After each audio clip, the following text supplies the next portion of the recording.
வெப்பத்தின் தாக்கம் அதிகரித்திருப்பதையும் கருத்தில் கொள்ளாமல் சிறப்பு வகுப்புகள் நடைபெற்று வருவதாக தகவலானது தற்போது வெளியாகியிருக்கிறது.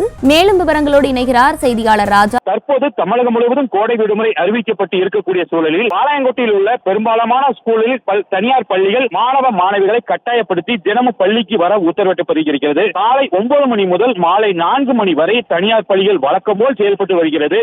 நெல்லை மாவட்ட முதன்மை கல்வி அலுவலர் முத்துசாமி அனைத்து அரசு மற்றும் தனியார் பள்ளிகளுக்கும் சுற்றறிக்கை 2 தினங்களுக்கு முன்பு அனுப்பியிருந்தார். அந்த சுற்றறிக்கையை கோடை விடுமுறையில் எந்த ஒரு சிறப்பு வகுப்புகளும் நடத்தக்கூடாது, மீறி நடத்தினால் அதன் மூலம் ஏற்படக்கூடிய பின் விளைவுகளுக்கு அந்தந்த பள்ளி தலைமை ஆசிரியர்கள் மற்றும் முதல்வர்களே முழு பொறுப்பு என்பதும் குறிப்பிடப்பட்டிருந்தது. மேலும் அரசு உத்தரவை மீறி செயல்படும் தனியார் பள்ளிகளின் மீது துறை ரீதியான நடவடிக்கை மட்டும் மேற்கொள்ளப்படும் என அந்த அதில் சுட்டிக்காட்டியிருந்தது. இந்த சூழ்நிலையில் இன்று திங்கட்கிழமை வழக்கம் போல் மீண்டும் சிறப்பு வகுப்பு தொடங்கி இருக்கிறது.